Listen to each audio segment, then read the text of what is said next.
নমস্কার বন্ধুরা, বন্দনা রান্নাঘরে আপনাদেরকে স্বাগত জানাই। আজ আমি আপনাদের সাথে দুটো ডিম দিয়ে ভ্যানিলা স্পঞ্জ কেক তৈরির রেসিপি শেয়ার করছি। গ্যাসের ওভেনে এই ভ্যানিলা স্পঞ্জ কেকটা আমি আপনাদেরকে তৈরি করে দেখাবো। আর এই স্পঞ্জ কেকটা তৈরি করার জন্য কোনো রকম মেজারিং কাপ এইসবের দরকার নেই। বাড়িতে থাকা চায়ের কাপে মেপেই এই স্পঞ্জ কেকটা আমি আপনাদেরকে তৈরি করে দেখাবো। আর এই স্পঞ্জ কেকটা দেখে নিশ্চয়ই বুঝতে পারছেন এটা কতটা নরম তুলতুলে তৈরি হয়েছে। আমার এই রেসিপিটা ফলো করে যদি আপনারা বাড়িতে কেকটা তৈরি করেন তাহলে একদম পারফেক্ট স্পঞ্জ কেক আপনারাও খুব সহজে বাড়িতে বানিয়ে ফেলতে পারবেন, কোনো রকম ঝামেলা ছাড়াই। তাহলে বন্ধুরা আর দেরি না করে আজকের এই রেসিপিটা শুরু করা যাক। আর আপনারা যদি আমার চ্যানেলে নতুন এসে থাকেন তাহলে চ্যানেলটা সাবস্ক্রাইব করার জন্য অনুরোধ রইল।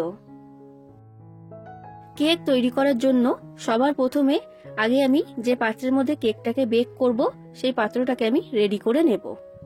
তো এই পাত্রের মধ্যে এখন আমি দিয়ে দিলাম সাদা তেল। এবার এই তেলটাকে খুব ভালো করে এই পাত্রের চারিদিকে লাগিয়ে দিতে হবে, যেন কোনো দিকে ফাঁকা না থাকে। তেলটাকে আমি খুব ভালো করে এর গায়ে লাগিয়ে দিয়েছি। এবার আমি এখানে নিয়েছি একটা কাগজ। বাড়িতে লেখালেখি করার জন্য যে কাগজ আমরা ব্যবহার করি সেই কাগজকেই আমি গোল করে কেটে নিয়েছি। এবার এই কাগজটা আমি এর মধ্যে দিয়ে দিলাম আর কাগজের মধ্যে লাগিয়ে দিচ্ছি তেল। তো খুব ভালো করে তেলটাকে আমি চারিদিকে লাগিয়ে দিয়েছি। এটা এখন আমার তৈরি, এটাকে আমি সরিয়ে রেখে দিলাম। এরপর দেখুন বন্ধুরা, আমি এখানে একটা চায়ের কাপ নিয়েছি। বাড়িতে চা খাওয়ার জন্য যে কাপ ব্যবহার করা হয় সেই কাপই এখানে আপনারা নিয়ে নেবেন। এবার এই কাপের মাপ করেই আমি এখানে সব উপকরণগুলো নেব। তো আমি এখানে সবার প্রথম নিয়েছি 1 কাপ চিনি। এবার এই চিনিটাকে প্রথমে গুঁড়ো করে নিতে হবে। চিনিটাকে গুঁড়ো করে নিলে কেকটা তৈরি করা কিন্তু অনেকটাই সহজ হয়ে যায়। এরপর আমি এখানে একটা মিক্সি জার নিয়েছি। এবার এই মিক্সি জারের মধ্যে এই চিনিটাকে ঢেলে দিলাম। এবার চিনিটাকে আমি গুঁড়ো করে নেব। তো দেখুন বন্ধুরা, চিনিটা আমার গুঁড়ো করা হয়ে গেছে আর খুবই মিহি করে আমি চিনিটাকে গুঁড়ো করেছি। তো এখন এটাকে আমি সরিয়ে রেখে দিচ্ছি। এরপর আমি এখানে নিয়েছি 2টো ডিম। এবার একটা পাত্রের মধ্যে আমি এই ডিম দুটোকে ভেঙে নিয়ে নিলাম। এবার এই ডিমগুলোকে আমি ফেটিয়ে নেব। আর এর জন্য আমি এখানে ব্যবহার করছি হ্যান্ড বিটার।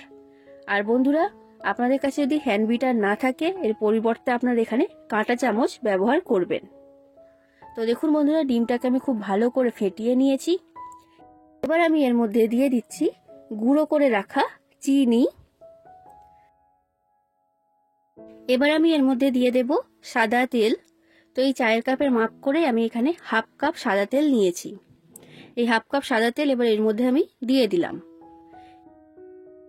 এবার এই মিশ্রণটাকে আমি খুব ভালো করে ফেটিয়ে নেব। আর ঘড়ি ধরে 5 মিনিট খুব ভালো করে ফেটিয়ে নেবেন। এটা যত ভালো করে ফেটানো হবে কেকটাও কিন্তু ততটাই সুন্দর তৈরি হবে। আর এই মিশ্রণের রংটা এখন যেমন দেখছেন, এটা 5 মিনিট ফেটানোর পর দেখবেন একদমই পাল্টিয়ে গেছে আর এটা অনেকটাই ফুলে উঠেছে। তো দেখুন বন্ধুরা, 5 মিনিট আমি ঘড়ি ধরে খুব ভালো করে এটাকে ফেটিয়ে নিয়েছি। আর দেখে নিশ্চয়ই বুঝতে পাচ্ছেন এই রংটা কিন্তু একদম পাল্টে গেছে আর এটা কতটা ফুলে উঠেছে। এবার আমি এর মধ্যে দিয়ে দেব আরো কিছু উপকরণ। এবার আমি এখানে নিয়েছি 1 কাপ ময়দা। যে চায়ের কাপে মেপে সব উপকরণ আমি নিয়েছি, তো ওই কাপের মাপ করে আমি এখানে 1 কাপ ময়দা নিয়েছি। এবার আমি এখানে একটা ছাঁকনি নিয়েছি। এই ছাঁকনির মধ্যে এবার এই 1 কাপ ময়দা আমি দিয়ে দিলাম। এবার আমি এর মধ্যে দিয়ে দিচ্ছি 1 চামচ বেকিং পাউডার। এই রকম চা চামচ বা টিস্পুন আমাদের প্রত্যেকের বাড়িতেই থাকে। তো এই চামচে মাপ করেই আমি এখানে 1 চামচ বেকিং পাউডার দিয়েছি। আর বন্ধুরা, এখানে বেকিং পাউডারই দিতে হবে, বেকিং সোডা বা খাবার সোডা দিলে কিন্তু হবে না। এবার এই চামচের মাপ করেই আমি এখানে দিয়ে দিচ্ছি 4 চামচ গুঁড়ো দুধ বা মিল্ক পাউডার। গুঁড়ো দুধ দিলে কেকের টেস্টটা খুবই ভালো হয়, তাই আমি এখানে গুঁড়ো দুধ দিয়েছি। এরপর আমি এর মধ্যে দিয়ে দিলাম খুবই সামান্য পরিমাণ লবণ। এবার এই সব কিছুকে আমি খুব ভালো করে চেলে নিচ্ছি। তো দেখুন বন্ধুরা, সব উপকরণ আমি খুব ভালো করে চেলে নিয়েছি। এবার এই ছাঁকনিটাকে আমি সরিয়ে রেখে দিলাম। এবার এই সব কিছুকে আমি এই মিশ্রণের সাথে মিশিয়ে নেব। আর এটা মেশানোর সময় একটা জিনিস খেয়াল রাখবেন, এই শুকনো উপকরণগুলো যেন ডেলা না পাকিয়ে থাকে। একদম স্মুথ করে একটা ব্যাটার তৈরি করে নিতে হবে। তো দেখুন বন্ধুরা, আমি সব শুকনো উপকরণ খুব ভালো করে মিশিয়ে নিয়েছি। এবার আমি এর মধ্যে দিয়ে দিলাম 1 চামচ ভ্যানিলা এসেন্স। আমি এখানে ভ্যানিলা এসেন্স দিয়েছি, আপনারা ভ্যানিলা এসেন্সের পরিবর্তে আপনাদের পছন্দ মতো যে কোনো এসেন্স এখানে আপনারা দিয়ে দিতে পারবেন। এবার এই কেকের ব্যাটারটাকে খুব ভালো করে ফেটিয়ে নিতে হবে। আর বন্ধুরা, এই কেকের ব্যাটারটাকে সময় নিয়ে খুব ভালো করে ফেটিয়ে নেবেন। দেখবেন কেকটা কিন্তু খুব ভালো তৈরি হবে, খুব ভালো মতো ফুলবে আর একদম স্পঞ্জের মতো নরম তুলতুলে তৈরি হবে। আর কেকের ব্যাটার ফেটানোর উপরেই কিন্তু নির্ভর করে কেকটা কেমন তৈরি হবে। তো ঘড়ি ধরে 10 মিনিট আমি কেকের ব্যাটারটাকে ফেটিয়ে নেব। দেখুন বন্ধুরা, 10 মিনিট পর আমি আপনাদেরকে দেখাচ্ছি ব্যাটারটা কতটা সুন্দর তৈরি হয়েছে। একদম স্মুথ একটা ব্যাটার তৈরি হয়েছে আর এইভাবে রিবনের মতো এর মধ্যে থেকে পড়ে যাচ্ছে। এই রকম করেই একটা ব্যাটার তৈরি করতে হবে। আর কেকের ব্যাটারটা খুব ভালো করে ফেটিয়ে নেবেন, তাহলে কেকটা একদম পারফেক্ট তৈরি হবে। তো কেকের ব্যাটারটা এখন আমার তৈরি। এবার যে পাত্রের মধ্যে আমি আগে থেকে তেল লাগিয়ে রেখে দিয়েছিলাম কেক বেক করার জন্য, সেই পাত্রটা আমি নিয়ে নিয়েছি। এবার এই পাত্রের মধ্যে এই কেকের ব্যাটারটা আমি ঢেলে দিলাম। তো সব ব্যাটারটাকেই আমি এই পাত্রের মধ্যে ঢেলে দিয়েছি। এবার ব্যাটারটাকে 2 থেকে 3 বার এইভাবে একটু ঠুকে নেবেন, তাহলে দেখবেন কেকের মধ্যে যদি কোনো এয়ার বাবলস থেকে থাকে তো সেটা নষ্ট হয়ে যাবে। তো এখন এটা আমার তৈরি। এবার দেখুন বন্ধুরা, কেকটা বেক করার জন্য আমি গ্যাসের মধ্যে একটা ডেচকি গরম হতে বসিয়ে দিচ্ছি। গ্যাসের ফ্লেমটা হাই ফ্লেমে রেখে 5 মিনিট এটাকে গরম করে নিতে হবে। আর আমি এখানে ডেচকি ব্যবহার করছি, আপনারা চাইলে ডেচকির পরিবর্তে কড়া এখানে ব্যবহার করতে পারবেন। 5 মিনিট হয়ে গেছে বন্ধুরা, এটা এখন খুব ভালো মতো গরম হয়ে গেছে। এবার আমি এই ডেচকির মধ্যে দিয়ে দিচ্ছি একটা স্ট্যান্ড। এবার এই স্ট্যান্ডের মধ্যে আমি কেকের পাত্রটাকে বসিয়ে দিচ্ছি। এবার এই ডেচকিটাকে আমি ঢাকা দিয়ে দিলাম। আর বন্ধুরা, ঢাকাটা এমনভাবে দিতে হবে যেন কোনো দিকে ফাঁকা না থাকে। এবার গ্যাসের ফ্লেমটা লো ফ্লেমে রেখে 40 মিনিট এই কেকটাকে আমি বেক হতে দেব।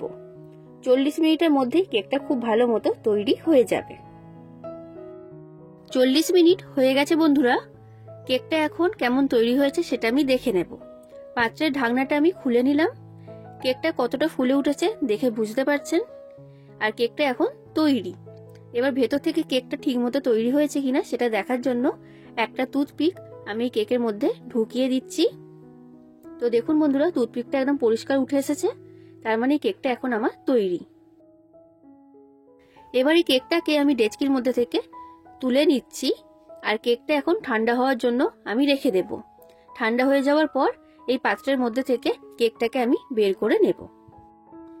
তো দেখুন বন্ধুরা, এই স্পঞ্জ কেকটা এখন ঠান্ডা হয়ে গেছে। এবার আমি এই পাত্রের মধ্যে থেকে কেকটাকে বের করে নেব। তার জন্য একটা ছুরির সাহায্যে কেকটাকে আমি পাত্রের গা থেকে এইভাবে ছাড়িয়ে নিচ্ছি। তো কেকটাকে আমি খুব ভালো করে পাত্রের গা থেকে ছাড়িয়ে নিয়েছি।